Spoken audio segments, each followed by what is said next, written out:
Hello friends, कैसे हैं आप सब लोग। आई होप आप सब लोग बहुत अच्छे होंगे।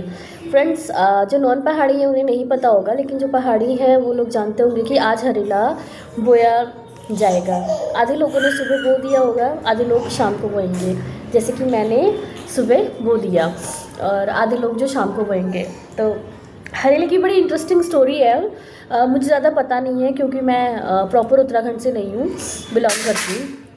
मेरे फादर उत्तराखंड के हैं और मेरे हस्बैंड भी उत्तराखंड के हैं। उत्तराखंड के ज़्यादातर कल्चर के बारे में मुझे उतना नॉलेज है नहीं, बट थोड़ा बहुत जानती हूँ कि हरेला जिस दिन बोते हैं 9 दिन तक उसे रखते हैं, 10वें दिन उसको कट करते हैं और कुछ ट्रेडिशनल खाना बनता है, जैसे कि पूरी हो गया, मांस के बड़े हो गए, खीर हो गई। लोग अपनी कैपेसिटी के हिसाब से जो वो बना सकते हैं वो बनाते हैं, क्योंकि बेसिकली ये हरेला काट के भगवान को चढ़ाया जाता है। तो उसके साथ साथ जितनी भी श्रद्धा होती है लोगों की, लोग उस हिसाब से खाना बनाते हैं। और उस दिन से हम उत्तराखंडियों का सावन भी शुरू हो जाता है।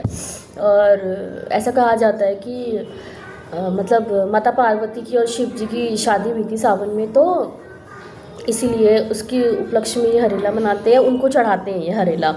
और जो बड़े बुज़ुर्ग होते हैं, जो अच्छे समझदार बुज़ुर्ग होते हैं, वो बच्चों को आशीर्वाद देते हैं। कुछ एक लाइन मुझे भी आती है, बाकी मुझे नहीं पता, कि जी राया और जाग राया। मतलब इसमें देखो मीनिंग कितना अच्छा है कि जी राया और जाग राया, मतलब जीते रहो और जागृत रहो, प्रकृति के प्रति जागृत रहो, कि आपको प्रकृति से प्रेम करना है और आपको पेड़ ज़्यादा से ज़्यादा उगाने हैं, अपनी धरती को हरा भरा रखना है, अपने आसपास हरा भरा माहौल रखना है। बच्चों को इस तरह की शिक्षा दी जाती थी पहले। हालांकि जहाँ तक मुझे पता है, मुझे तो कभी हरेला चढ़ा नहीं जब मैं छोटी थी तो मम्मी भी चढ़ाती थी, वो भी बस सिर्फ ऐसे ही 5 बार ऐसे करके सर पे रख देती थी, वो भी इसका मीनिंग कभी बताती नहीं थी। बट मैं प्रॉपर जिस दिन अपने बच्चे को चढ़ाऊँगी, छोटे को तो नहीं बताऊँगी, भी बहुत छोटा है उसको नहीं समझ आता, लेकिन मेरा बड़ा है जो मैंने कहा ना, वो बहुत क्वेश्चन करता है, तो मैं उसे ज़रूर बताऊँगी कि हरेला क्या होता है और हम इसे क्यों मनाते हैं। गाइस, क्या होता है ना, फेस्टिवल तो हम सेलिब्रेट करते हैं, सब करते हैं, और मैंने देखा है कि सब अपनी मतलब अपनी हैसियत के हिसाब से उसको बड़ा चढ़ा कर सेलिब्रेट करते हैं। लेकिन उस फेस्टिवल को सेलिब्रेट करने का मतलब ही क्या, जब जिसका आपको मीनिंग ही ना पता हो, जो आपको पता ही नहीं कि क्यों मनाया जाता है।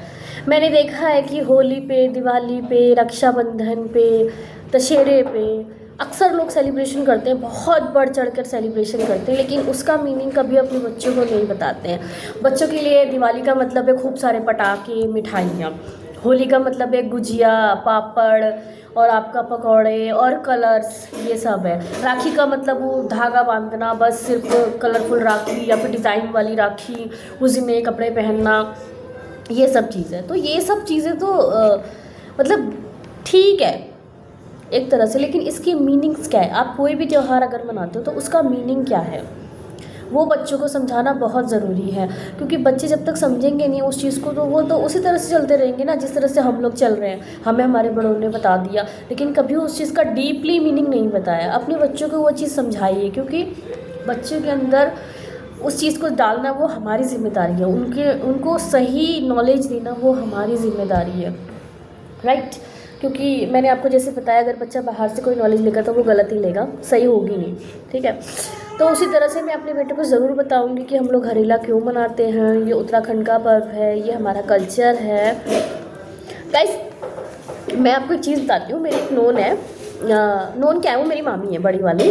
वो पहले जब उनके बच्चे छोटे थे ना, उनको पहाड़ी नहीं बोलने देती थी, वो बोलती थी कि हिंदी बोलो, पहाड़ी मत बोलो। कितना अजीब लगता है। तो मेरा वो वैसा कुछ मानना है नहीं। मेरा मानना ये है कि अगर मेरा बच्चा सीखेगा तो वो खुद से सीखेगा।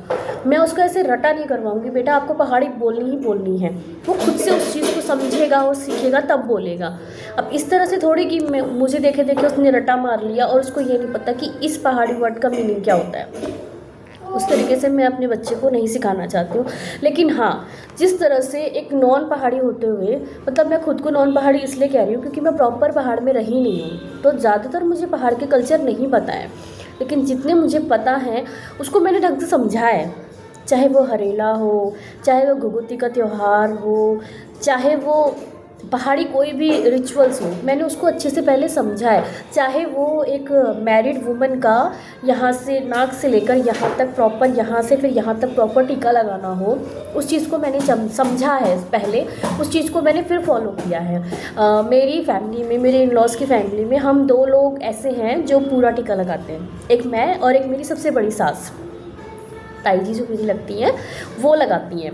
वो क्यों लगाती है वो मैं नहीं जानती, लेकिन मैं इतना जानती हूँ कि हमारे कल्चर में ये पूरा टीका लगाया जाता है।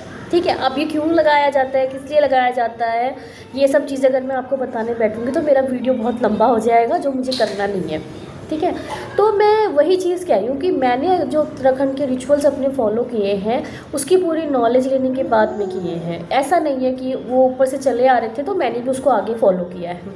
और हरेले में अगर आप देखा जाए तो एक बहुत ही अच्छा मैसेज भी है कि आपको पेड़ पौधे लगाने चाहिए और आपको प्रकृति, अपनी नेचर के लिए बहुत ज़्यादा अवेयर होने की ज़रूरत है। जिस हिसाब से आजकल मॉल्स, मल्टीनेशनल कंपनीज़ और ये सब चीज़ें बन रही है ना, उस हिसाब से जो हमारी नेचुरल जो नेचर है वो ख़त्म होती जा रही है। और उसका साइड इफ़ेक्ट ये देखिए आप कि गर्मी कितनी है गाइस, कितना ज़्यादा जो हमारा एटमॉस्फेयर है, जो हमारा एनवायरनमेंट है, कितना पॉल्यूट हो चुका है।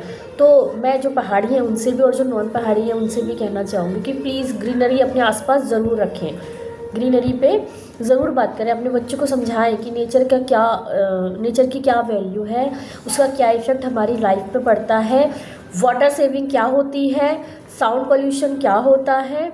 ये सब चीज़ें हमें अपने बच्चों को समझानी पड़ेंगी। और फ्यूचर में ये चीज़ें, क्योंकि हम तक तो हमने सब कुछ देख लिया यार, सब कुछ देख लिया, मतलब क्या ही बोले, ये जो 90s के हम लोग हैं ना, हम लोगों ने सब देख लिया, लेकिन आने वाली जनरेशन को उतना भी देखना नसीब नहीं होगा। जिस हिसाब से हम लोग हर चीज़ का कंज्यूम कर रहे हैं ना, आने वाली जनरेशन उसके लिए मतलब ये सब चीज़ें एक टास्क हो जाएंगी, देखना और झेलना, ये सब चीज़ें एक टास्क हो जाएंगी। हमने बहुत कुछ देखा है, हमने बहुत कुछ सीख लिया।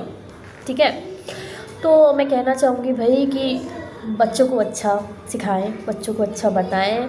और तुम सब ते बहबैड़ियों ते हरियावती बहुत बहुत शुभकामना। मेरे को पत्तू से हरियाव 10 दिन बाद पढ़ूँ, लेकिन आज जैल घल हेलो जो ब्याहूँ बोल हरियाव को उन सबूते में तरबे हरियाव होने बहुत बहुत शुभकामना। धन्यवाद।